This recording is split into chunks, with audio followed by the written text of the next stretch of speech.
महाराज आप दुखी मत होइए। यदि ईश्वर ने चाहा तो हमें संतान की प्राप्ति अवश्य होगी।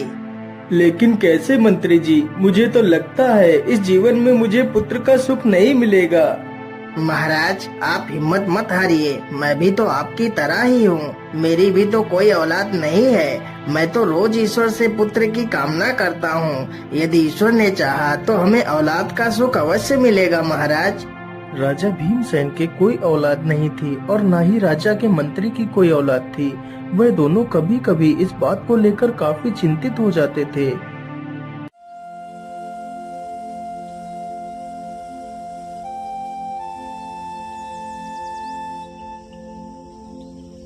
महाराज आप मेरी माने तो आज हम जंगल की तरफ से घूम कर आते हैं। इसी बहाने आपकी कुछ चिंताएं कम हो जाएंगी महाराज। राजा मंत्री की बात से सहमत हो जाता है और फिर दोनों जंगल की तरफ निकल पड़ते हैं। वैसे महाराज मैं जब भी किसी विषय को लेकर चिंतित होता हूँ तो मैं इसी प्रकृति की सुंदरता को देखकर अपना हृदय शांत कर लेता हूँ।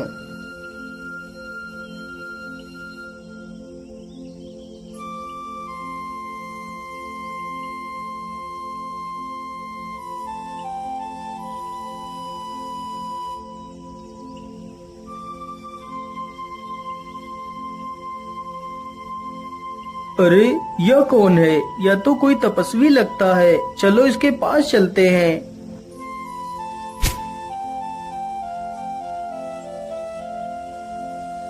प्रणाम बाबा। तुम्हारा कल्याण हो पुत्र। बोलिए तुम कौन हो और तुम्हारा यहाँ आना कैसे हुआ? ये तपस्वी बाबा, मेरा नाम भीमसेन है और मैं इस राज्य का राजा हूँ और ये हमारे मंत्री जी हैं। बोलिए महाराज, आपका यहाँ आना कैसे हुआ? बाबा बस मेरा मन थोड़ा सा अशांत था तो हमने सोचा कहीं से घूम कर आते हैं और जंगल में घूमते घूमते हमें आप मिल गए। क्या बात है महाराज, आपको किस बात की चिंता है? आप तो एक राजा हैं और राजा को चिंता शोभा नहीं देती। साधु की यह बात सुनकर राजा तथा वह मंत्री दोनों अपनी सारी समस्या के बारे में उस साधु को बताते हैं। बस मुझे यही चिंता है बाबा, यदि मेरा कोई पुत्र नहीं होगा तो मेरे वंश को आगे कौन बढ़ाएगा। आप दोनों दुखी मत होइए। यदि ईश्वर ने चाहा तो आप दोनों को पुत्र की प्राप्ति अवश्य होगी। इतना कहकर वह साधु अपनी दिव्य शक्तियों से 2 आम के फल मंगाता है। ये लीजिए, आप दोनों एक एक फल अपनी अपनी पत्नी को खिला दीजिए और ईश्वर पर भरोसा रखिए, सब कुछ ठीक हो जाएगा।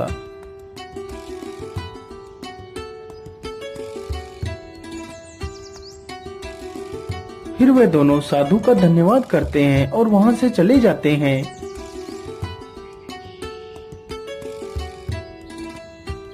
अरे महारानी जी, जल्दी से आप इस फल को खा लीजिए। यह फल हमारे जीवन में खुशियाँ भर देगा। रानी ने जल्दी से उस फल को खा लिया। उधर मंत्री की पत्नी ने भी उस फल को खा लिया। धीरे धीरे समय बीतता गया। उन दोनों के घर में एक एक पुत्र ने जन्म लिया। पूरे राज्य में जैसे मानो खुशियों का भंडार खुल गया हो। धीरे धीरे समय बीतता गया। वे दोनों बच्चे साथ में ही रहते तथा साथ में ही खाते और साथ में ही खेलते थे। उन दोनों के बीच बहुत गहरी मित्रता हो जाती है।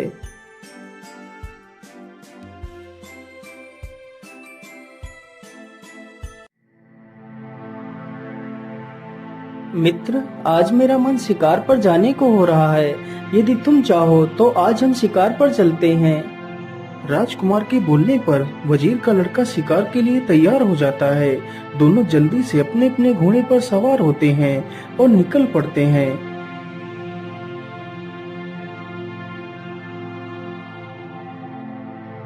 उन्हें जंगल में घूमते घूमते काफी समय गुजर जाता है, लेकिन कोई भी शिकार हाथ नहीं लगता।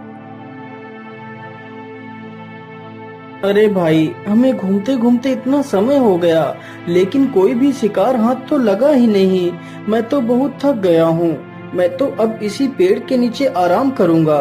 तुम ऐसा करो, तुम जल्दी से जाओ और मेरे लिए पानी की व्यवस्था करो। हाँ हाँ राजकुमार, क्यों नहीं, आप यहीं विश्राम करिए। मैं अभी पानी ढूंढ कर लाता हूँ।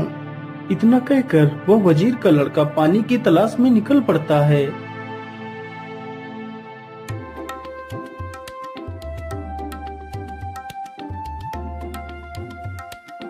वो लड़का चलते चलते एक नदी के किनारे पहुंचता है तो देखता है कि एक बहुत ही सुंदर लड़की है जो एक शेर के पास बैठी है। अरे इतनी सुंदर लड़की, आखिर यह लड़की कौन है?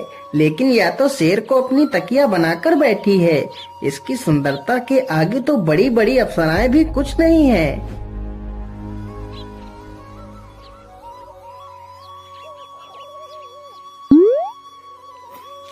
वजीर का लड़का जल्दी से मटके में पानी भर लेता है और कुछ पानी वह पी लेता है और कुछ पानी मटके में लेकर राजकुमार के पास पहुंचता है।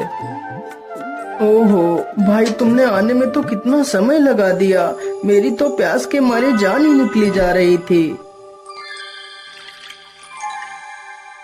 राजकुमार जल्दी से पानी पी लेता है। वापस आने के बाद वजीर का लड़का मानो कहीं खो गया हो। क्या बात है मित्र, तुम इतना परेशान क्यों लग रहे हो?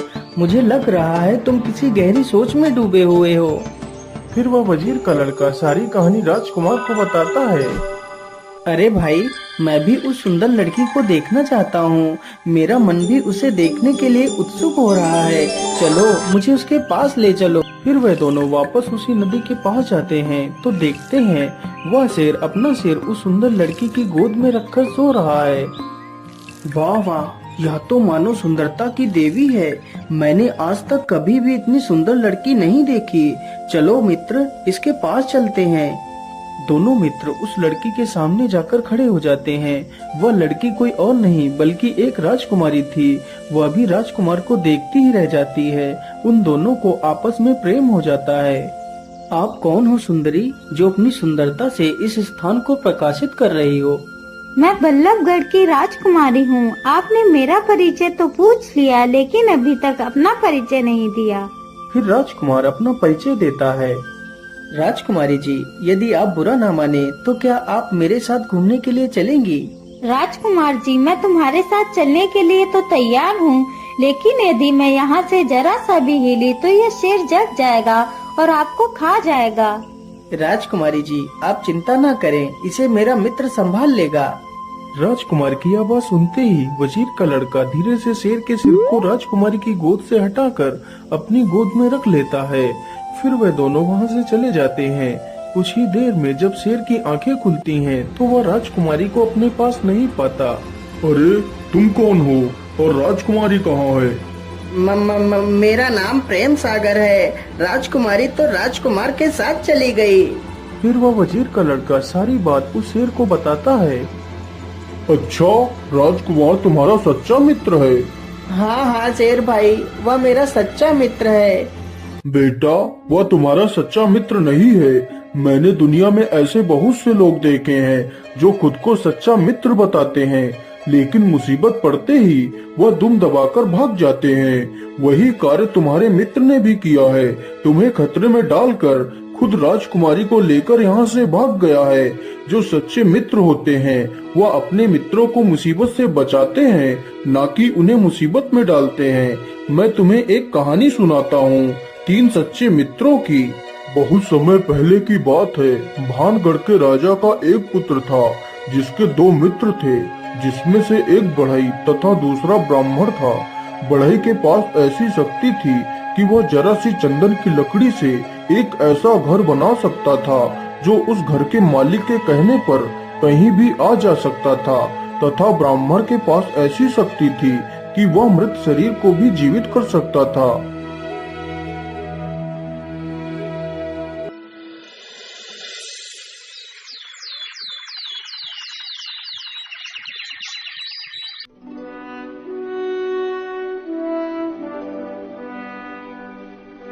अरे पुत्र, मेरे हिसाब से अब तुम्हें जल्दी निकलना चाहिए। तुम्हारे होने वाले ससुर जी तुम्हारा बेसब्री से इंतजार कर रहे होंगे। और हाँ बेटा, तुम वहाँ अकेले ही जाना। अपने मित्रों को अभी वहाँ ले जाने की आवश्यकता नहीं है। ठीक है पिताजी, अब मैं चलता हूँ। राजकुमार तुरंत अपने घोड़े पर सवार होता है और वहां से निकल पड़ता है। राजकुमार चलते चलते एक जंगल से गुजरता है तो वह रास्ता भटक जाता है और वह भटकते भटकते किसी दूसरे राज्य की सीमा में पहुंच जाता है।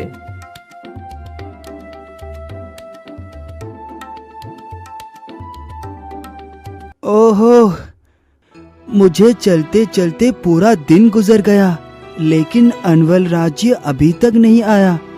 कहीं मैं रास्ता तो नहीं भटक गया? क्या करूं, क्या करूं? अब कहाँ जाऊं? अब तो जल्दी ही शाम होने वाली है।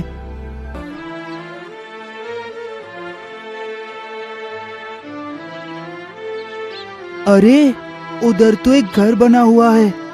हाँ, चलो वहीं से कुछ मदद मांगता हूँ।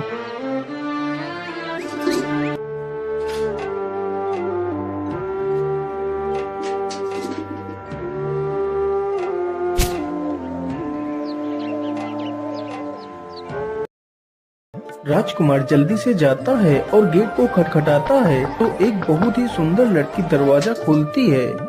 आइए, अंदर आइए, आपका स्वागत है। लड़की जैसे ही राजकुमार को अंदर ले जाती है तो वह जोर जोर से रोने लगती है।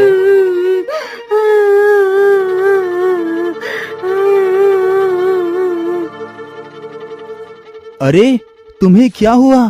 तुम रो क्यों रही हो? अभी तो तुम ठीक थी। इतनी जल्दी तुम्हें क्या हो गया?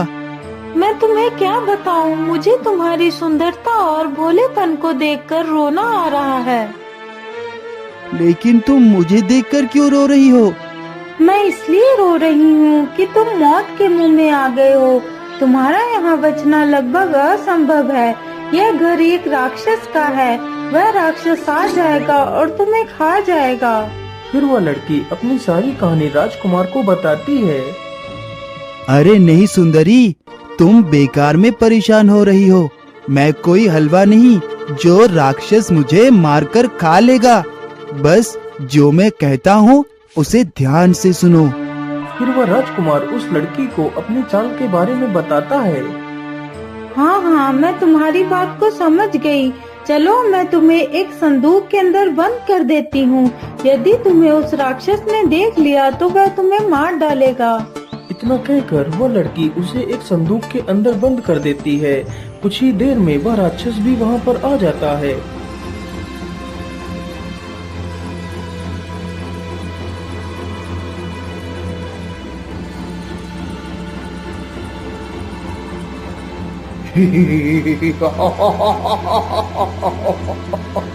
मनुष्य की दुर्गंध। अरे कहाँ है यह मनुष्य?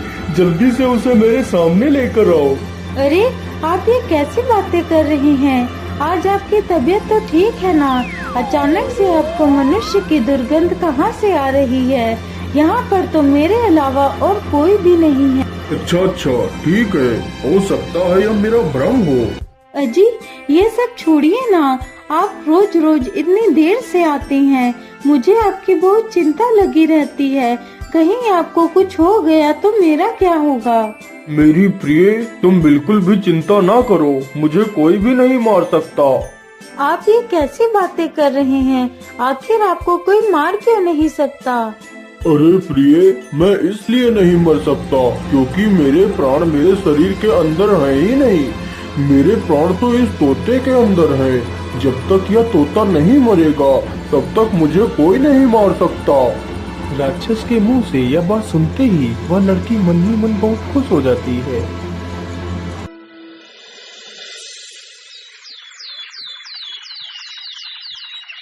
अगले ही दिन वह राक्षस कहीं घूमने के लिए बाहर चला जाता है। तभी वह लड़की अंदर जाती है और उस संदूक को खोल देती है और राजकुमार से सारी बात बता देती है। राजकुमार तुरंत उस तोते को पकड़ता है और उसकी गर्दन काट देता है। गर्दन कटते ही वह राक्षस वहीं पर ढेर हो जाता है। फिर राजकुमार उसी लड़की से विवाह कर लेता है और वहीं पर रहने लगता है।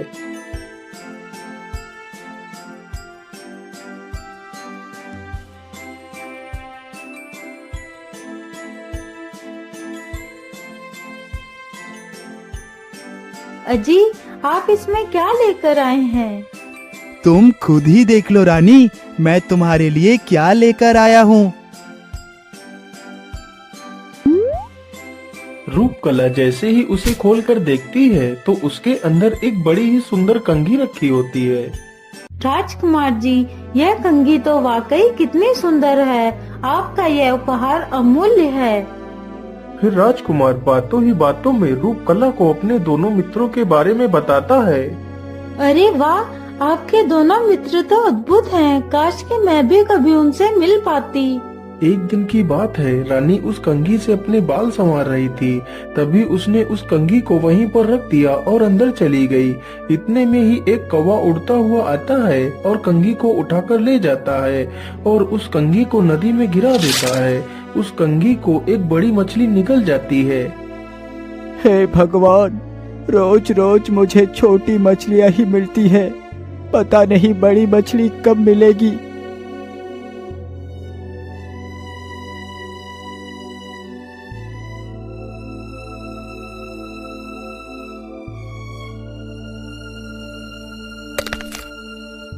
मछुआरा जल्दी से अपना कांटा पानी में डालता है और चुपचाप वहीं पर खड़ा हो जाता है। तभी उसके कांटे में कुछ हलचल होती है। वह जल्दी से कांटे को बाहर खींच लेता है। अरे राम राम राम, क्या आज के दिन फिर से मुझे इन छोटे छोटे मछलियों से ही संतुष्ट होना पड़ेगा? चलो कोई बात नहीं, कुछ ना मिलने से अच्छा तो यही है कि कुछ तो मिल रहा है।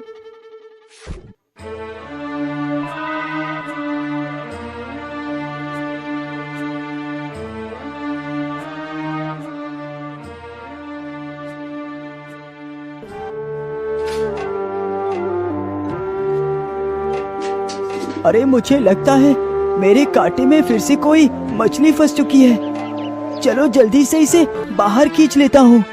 इतना सोचकर मछुआरा अपना कांटा खींचने लगता है। अरे बाप रे बाप, मेरा कांटा इतना भारी कैसे हो गया? मुझे लगता है इस बार जरूर कोई बड़ी मछली हाथ लगी है। अरे वाह वाह, आज तो सच में इतनी बड़ी मछली फंसी है।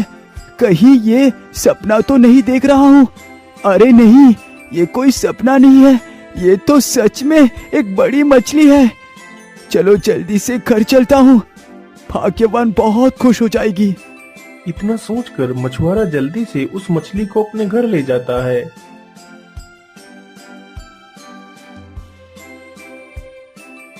अरे वाह, आपने तो कमाल ही कर दिया। आज आप इतनी बड़ी मछली लेकर आए हो। लेकिन भाग्यवान, इतनी बड़ी मछली को खरीदेगा कौन? अजी, आप महाराज के पास जाओ, वही इस मछली को खरीद सकते हैं। हाँ हाँ भाग्यवान, तुम बिल्कुल ठीक कहती हो। मैं इस मछली को महाराज के पास ही ले जाता हूँ।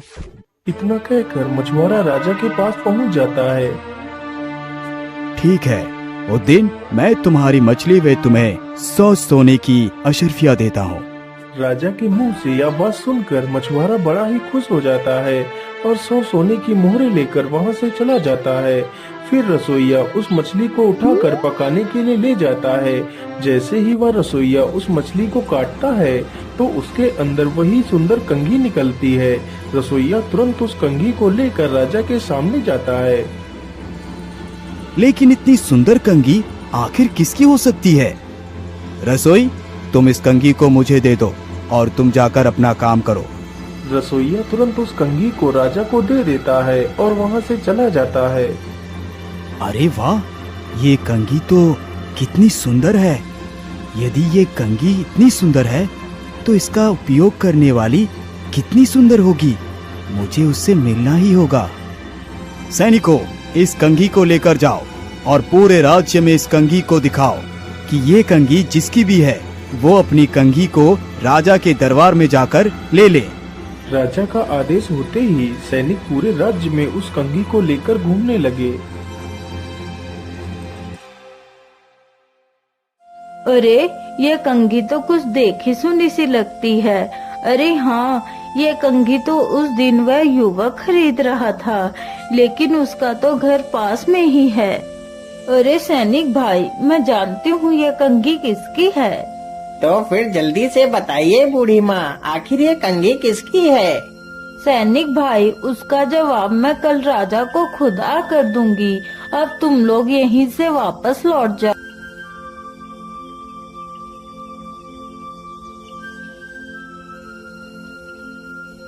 अगले ही दिन वह बूढ़ी महिला राजा के दरबार में पहुंच जाती है। महाराज, मैं उस औरत को यहाँ पर ला सकती हूँ। ठीक है रामकली, यदि तुमने ऐसा कर दिया तो मैं तुम्हें इतना धन दूंगा कि तुम्हारी 7 पुश्तें बैठकर खाएगी। इतना सुनते ही वह बूढ़ी महिला बहुत खुश हो जाती है और जल्दी ही राजकुमार के घर पहुंच जाती है। महारानी जी, कृपा कर मुझे किसी काम पर रख लीजिए। यदि मुझे काम नहीं मिला तो मैं भूखों मर जाऊंगी। बूढ़ी महिला की ये बात सुनकर राजकुमार को उस पर दया आ जाती है। अच्छा ठीक है माता जी, आप आज से ही हमारे घर में काम कर सकती है। उसी दिन से वह बूढ़ी महिला उन्हीं के घर में काम करने लगती है।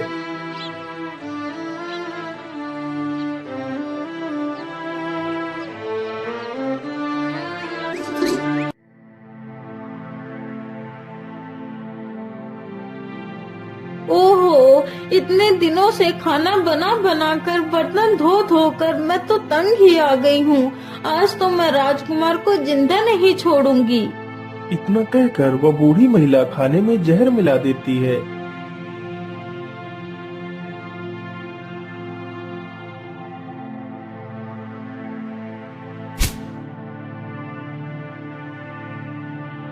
बेटा, खाना तैयार हो चुका है। बेचारा राजकुमार उस जहर मिले हुए खाने को खा लेता है। खाना खाते ही राजकुमार जमीन पर गिर जाता है। अरे प्रिय, मुझे क्या हो रहा है? मेरा पूरा शरीर अकड़ रहा है, मेरी सांस धीमी पड़ रही है। अरे, आपको क्या हो गया जी? अरे बूढ़ी माँ, आपने इन्हें क्या खिला दिया? मैंने तो कुछ भी नहीं खिलाया। मैंने तो सिर्फ खाना ही खिलाया था। रूपकला उस खाने की जांच करने के लिए उस खाने में से एक टुकड़ा उठाती है और पास में बैठे कौवे को डाल देती है। टुकड़ा खाते ही कौवा वहीं पर मर जाता है। अरे दुष्ट बुढ़िया, मैं तुझे जिंदा नहीं छोड़ूंगी। चल महाराज के पास, अब वही तुझे सजा देंगे। रूपकला तुरंत उस बुढ़िया को लेकर राजमहल में पहुंच जाती है, लेकिन राजा तो उसकी ताक में ही था कि कब वह बुढ़िया उसे लेकर उसके दरबार में आएगी। रूपकला ने सारी कहानी राजा को बताई। महाराज, इस दुष्ट बुढ़िया को कड़ी से कड़ी सजा मिलनी चाहिए। सैनिकों, इस बुढ़िया को लेकर जाओ और कारागार में डाल दो। राजा का आदेश होते ही सैनिक तुरंत उस बुढ़िया को वहाँ से ले जाते हैं। मैं तुमसे कुछ पूछना चाहता हूँ। बोलिए महाराज, आप क्या पूछना चाहते हैं? तुम्हारे साथ और कौन कौन रहता है? महाराज, मेरा उनके अलावा इस दुनिया में और कोई भी नहीं था। तुम्हारी इस दशा को देखकर मुझे बहुत दुख हुआ, इसीलिए यदि तुम चाहो तो मैं तुम्हारे साथ विवाह करना चाहता हूँ। नहीं महाराज, अब मैं विवाह नहीं करूँगी। देखो, यदि तुम मुझसे विवाह नहीं करोगी तो मैं तुमसे जबरदस्ती विवाह करूँगा। भला इसी में है कि तुम मुझसे विवाह कर लो। हे भगवान, अब मैं क्या करूं? कैसे बचूं इस राक्षस से? ठीक है महाराज, मैं आपसे विवाह करने के लिए तैयार हूँ, लेकिन महाराज, हमारे यहाँ का रिवाज है कि विवाह तय होने के बाद विवाह 6 महीनों के बाद ही हो सकता है, तो इसलिए आपको 6 महीने तक इंतजार करना होगा। ठीक है रूपकला, मैं 6 महीने तक तुम्हारा इंतजार करूँगा। ठीक है महाराज, अब आप मुझे आज्ञा दीजिए। मैं अपने पति का अंतिम संस्कार करने जाना चाहती हूँ। ठीक है रूपकला, तुम्हें जाने की अनुमति है, लेकिन जल्दी ही वापस आना। मैं तुम्हारा इंतजार करूँगा। रूपकला जल्दी से जाती है और अपने पति की लाश को एक संदूक में छिपा देती है और वापस राजमहल में चली जाती है। राजा ने रूपकला के लिए एक अलग घर बनवा दिया और उसके चारों ओर सैनिकों का पहरा लगा दिया।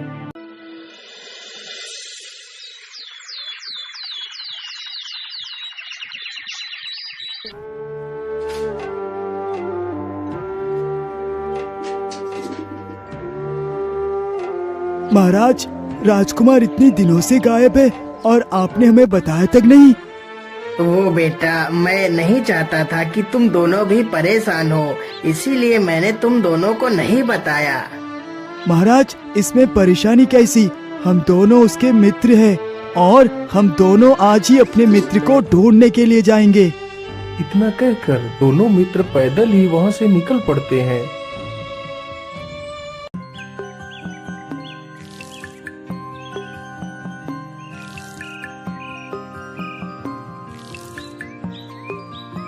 वे दोनों मित्र चलते चलते उसी राज्य में पहुंच जाते हैं।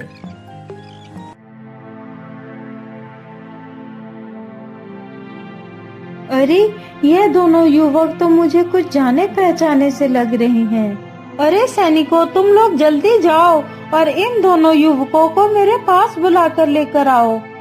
अरे रुक जाओ तुम लोग, तुम्हें हमारी महारानी बुला रही हैं, चलो हमारे साथ चलो। बोलिए महारानी जी, आपने हम लोगों को क्यों बुलाया? आप दोनों मुझे कुछ जाने पहचाने से लगे। वैसे आप लोग कौन हैं और कहाँ जा रहे हैं?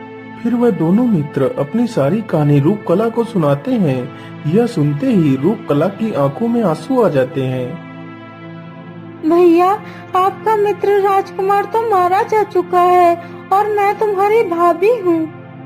भाभी माँ, आप परेशान मत होइए, हम दोनों आपको यहाँ से निकाल लेंगे। लेकिन हमारे प्रिय मित्र का शव कहाँ पर है? भैया, मैंने उन्हें एक संदूक के अंदर छिपा दिया है। अच्छा ठीक है भाभी, आप राजा से कुछ चंदन की लकड़ियाँ मंगवा लीजिए। रूपकला ने तुरंत राजा को एक पत्र भेजा। महाराज, अब तो हमारी विवाह जल्द ही होने वाला है, इसीलिए मैं चाहती हूँ कि आप मेरे लिए कुछ चंदन की लकड़ियाँ भिजवाएं। मैं उन चंदन की लकड़ियों से अपने शरीर पर लेप करूँगी और हाँ, साथ में अपने दोनों बहनों को भी भेज देना, तो मुझे अच्छा लगेगा। नंदा और सुनंदा, तुम दोनों अपनी भाभी के लिए कुछ चंदन की लकड़ियाँ लेकर जाइए। राजा का आदेश मिलते ही दोनों बहनें चंदन की लकड़ियां लेकर रूपकला के पास पहुंच जाती हैं। वहां पर उन दोनों की मुलाकात राजकुमार के मित्रों से हो जाती है। वह दोनों राजकुमारियां उन दोनों युवकों पर मोहित हो जाती हैं। दोनों मित्र भी उन दोनों को पसंद करने लगते हैं। जो लड़का बढ़ई का था वह जल्दी से चंदन की लकड़ियां लेता है और अपने मंत्रों से एक झोपड़ी तैयार कर देता है। पांचों लोग उसी झोपड़ी में बैठ जाते हैं। हे जादुई घर, हमें हमारे मित्र के पास लेकर चल। इतना कहते ही घर तुरंत वहां से उड़कर वहीं पहुंच जाता है जहां राजकुमार का शव रखा हुआ था। रूपकला जल्दी से उन दोनों मित्रों को राजकुमार के शव के पास ले जाती है। जैसे ही ब्राह्मण का लड़का अपने मंत्र पढ़कर राजकुमार को स्पर्श करता है तो राजकुमार पुनः जीवित हो जाता है। यह देखकर रूपकला राजकुमार से लिपट जाती है। राजकुमार जी, आप मुझे छोड़कर कहाँ चले गए थे? अरे रूप, तुम दुखी मत हो, अब मेरे दोनों मित्र आ गए हैं। अब हमें कुछ भी नहीं होगा। चलो मित्र, यहाँ से जल्दी चलो। फिर वह सारे लोग उस घर की सहायता से अपने राज्य वापस लौट जाते हैं और राजा की दोनों बहनों का विवाह राजकुमार के दोनों मित्रों के साथ हो जाता है। उधर जब राजा रूपकला के महल में आता है तो देखता है वहाँ पर कोई भी नहीं है। हाय हाय, मेरी रूपकला, तुम मुझे छोड़कर कहाँ चली गई? तुम तो चली गई और साथ में मेरी दोनों बहनों को भी लेकर गई। मैं तो डूब गया, बर्बाद हो गया। तो फिर सुना वजीर के लड़के, सच्चे मित्र ऐसे होते हैं जो अपने मित्रों के लिए अपनी जान भी कुर्बान कर देते हैं। हाँ हाँ शेर भाई, मैं आपकी बात पूरी तरह समझ गया। लेकिन बेटा, तुम घबराओ मत, मैं तुम्हें कुछ भी नहीं करूँगा। तुम यहाँ से आराम से अपने घर वापस जा सकते हो। शेर की यह बात सुनकर वजीर का लड़का बड़ा ही खुश हो जाता है और वहाँ से चला जाता है।